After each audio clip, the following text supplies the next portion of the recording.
Time now for a look at the latest in local sports. In sports, the varsity girls softball team hosted a doubleheader on Monday and one game won over New Hampstead 13-2 in 5 innings with home runs by Logan Eccles, Mary Grace Manning, and Maggie Miller. Game 2, the girls lost 4-0 to South Effingham as Lady Jackets only had 2 hits in the game, triple by Mary Tillman and infield single by Logan Eccles. Girls host Statesboro on Thursday, game time 6 p.m., pregame at 5:50. Girls lost their third region game of the season. South Effingham and Statesboro have only lost once.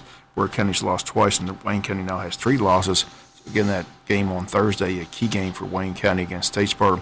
And the pregame begins at 5:50. Mary Tillman struck out 10 batters in yesterday's performance.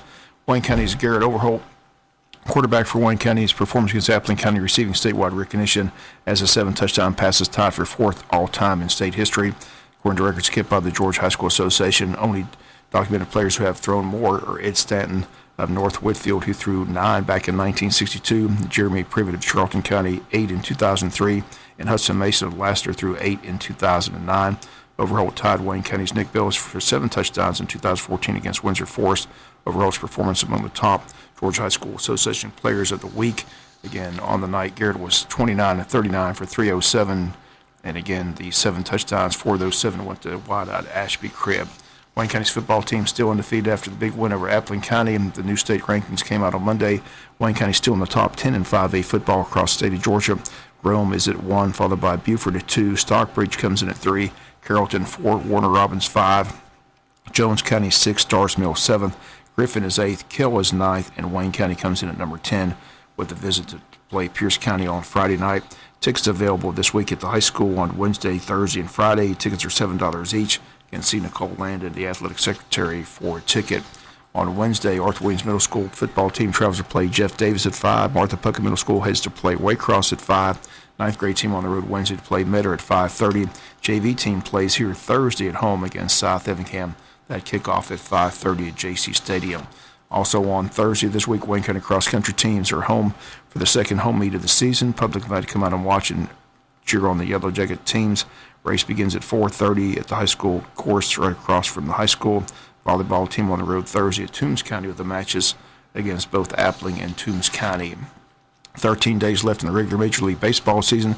Braves are home this week to take on the Nationals today through Thursday, then close out the home schedule this weekend hosting the Philadelphia Phillies.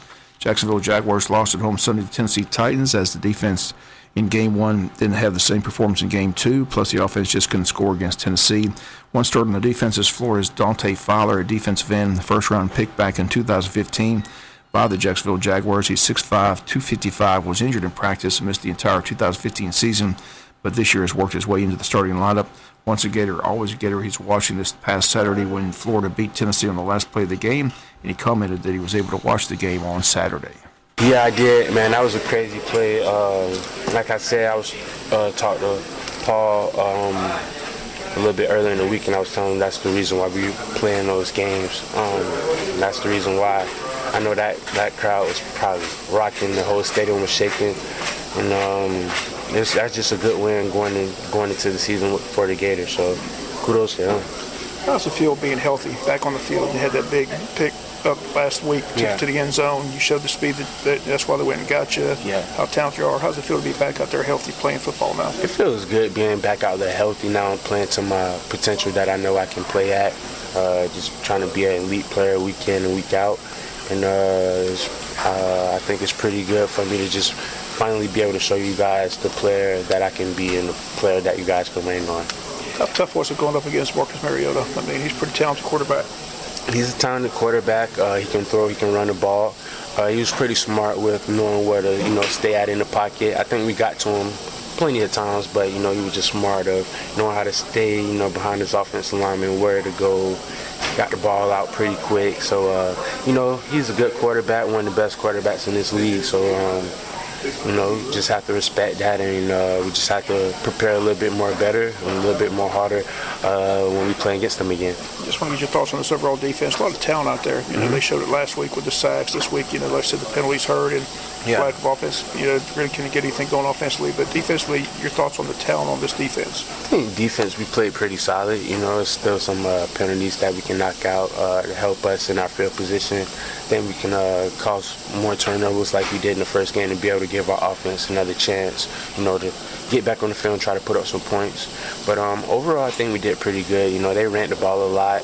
I think we started really strong in the first half. We just need to learn how to finish a little bit more stronger.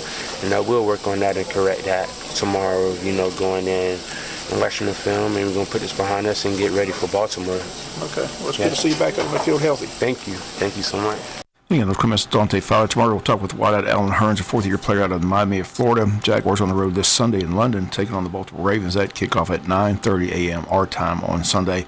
Falcons 2-0 looking good there at Detroit on Sunday for a 1 p.m. kickoff. Last night the Lions in action against the Giants. The Lions win 24-10 to go 2-0 on the season. Again, the Giants start out the season 0-2. College football Saturday, Georgia and Athens Saturday night for a clash with the Mississippi State Bulldogs and their quarterback Nick Fitzgerald, who was named SEC Offensive Player of the Week after his big win over LSU. Again, he's from Richmond Hill High School. Kickoff set for 7:30 in Athens. Georgia Tech hosts Pittsburgh on Saturday in Atlanta, and Georgia Southern at Indiana for a date with the Hoosiers. Today at the rec department, Wednesday at the rec department, anyone interested in being a soccer official, please be at a Wayne County Recreation meeting on Wednesday, September 20th at 5 p.m. If you need more information, call the rec department at 427-5915. Again, this is for anyone interested in being a soccer official this season. Contact the rec department. Again, the meeting set for tomorrow at 5 p.m. at the rec department. This year's J.D. Paul Memorial Golf Classic has been set for Saturday, October 14th at the Pine Forest Country Club. It's going to be a captain's choice 4-person scramble. Begins at 8:30 a.m. on that Saturday. The cost is $260 per team.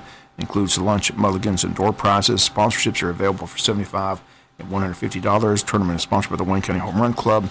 Proceeds will be used for the year-end scholarships and future projects. Again, the date Saturday, October the 14th.